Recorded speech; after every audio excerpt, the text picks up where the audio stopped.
The Architecture of Greatness, a guide to the iron mind. The world is designed to keep you weak. Every app, every convenience, every comfort is a trap designed to sedate your ambition and dull your edge. To be disciplined in the modern age is an act of rebellion. It is a refusal to be common. If you want what the 1% has, you must be willing to do what the 99% will not. This is not a journey of 1,000 miles. It is a journey of 1,000 repetitions. It is the boring, monotonous work done when no one is watching that creates the person everyone applauds when they are. Let us speak of the first pillar, the philosophy of the void. Most people are terrified of being alone with their thoughts. They fill every silent moment with noise, podcasts, music, social media, or meaningless conversation. But the void is where the iron is forged. If you cannot sit in a room alone for 30 minutes without a distraction, you are not a free man. You are a prisoner of your own boredom. To build the iron mind, you must learn to embrace the silence. In that silence, you will hear the excuses your mind makes. You will hear the fear, and for the first time, you will be able to confront it. Discipline begins when you stop running from yourself. We must also address the myth of the perfect moment. There is a sickness in our culture called waiting. People wait for the right weather, the right bank balance, the right feeling, or the right sign from the universe. The sign you are looking for is the passing of time. Every second you spend waiting is a second you have murdered. The master does not wait for the perfect conditions. He creates them. If you want to write, write on a broken laptop. If you want to train, train in the rain. If you want to lead, lead when you are the most junior person in the room. High-performance individuals have a bias toward action. They would rather move in the wrong direction and correct course than stand still and rot. Now, consider the concept of the second wind. In every great endeavor, there is a wall. It is the moment where the initial excitement has worn off and the reality of the struggle sets in. This is where most people quit. They think the pain is a sign to stop. In reality, the pain is the gatekeeper. It is there to filter out the weak. When you hit the wall, you must realize that your mind is lying to you. Your brain is a survival mechanism. Its job is to keep you safe and comfortable. It will tell you that you are tired, that you have done enough, or that it doesn't matter. You must learn to look at those thoughts as if they are coming from a stranger. You are not your thoughts.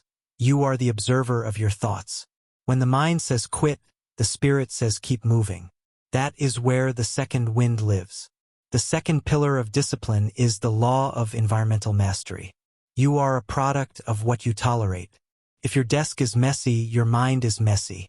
If your friends are lazy, you will eventually find an excuse to be lazy. You cannot build a billion-dollar life on a 10-cent foundation.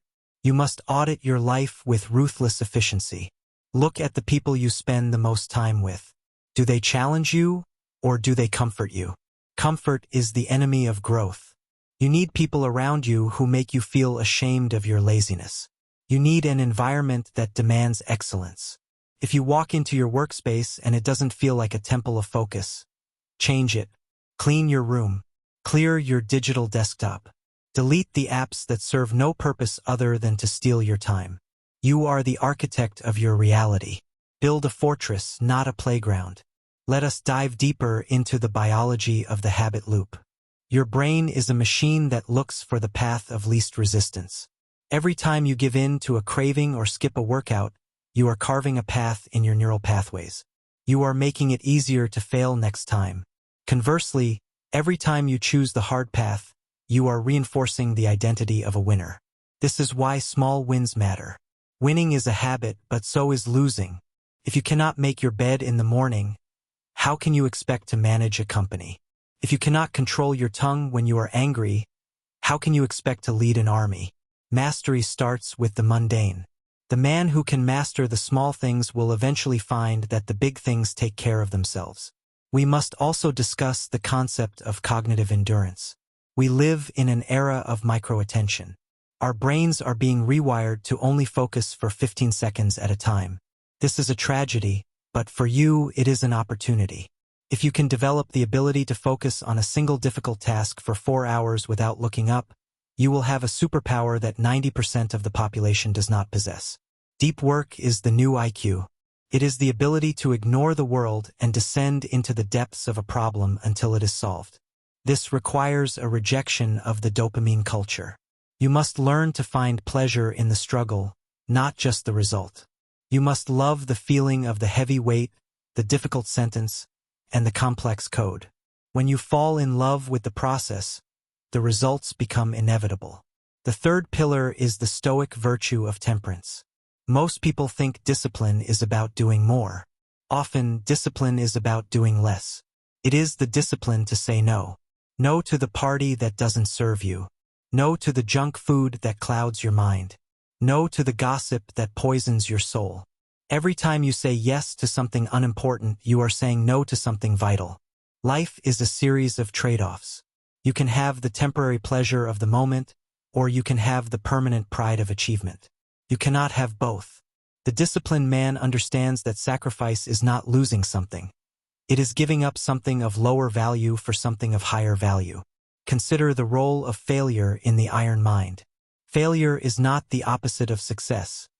It is a component of it. The only true failure is the failure to learn. Every setback is a data point. When a scientist runs an experiment and it fails, he doesn't cry. He takes notes. You must become a scientist of your own life. When you fail to stick to your diet or you miss a deadline, do not indulge in self-pity. Self-pity is a form of narcissism. Instead, perform an autopsy on the failure. Why did it happen? What was the trigger? How can you reinforce the system so it doesn't happen again? The man who loves the lessons more than he fears the failure is dangerous. He is unstoppable because every time you knock him down, he gets up smarter than he was before. Finally, we must talk about the end. Memento mori. Remember that you will die. This sounds dark, but it is actually the ultimate motivation. You do not have forever. You do not have time to get around to it. The clock is ticking, and it never stops. Every day you spend in mediocrity is a day you have stolen from the person you were meant to be. Imagine meeting that version of yourself, the one who did the work, who stayed disciplined, who mastered their mind, and realizing that the only difference between you and them was the choices you made. That is the ultimate hell. To avoid that hell, you must live with a sense of urgency. You must treat every day as if it is the only day you have, because in reality, it is. The iron mind is not something you are born with. It is something you earn through fire, through sweat, and through the relentless pursuit of the better version of yourself.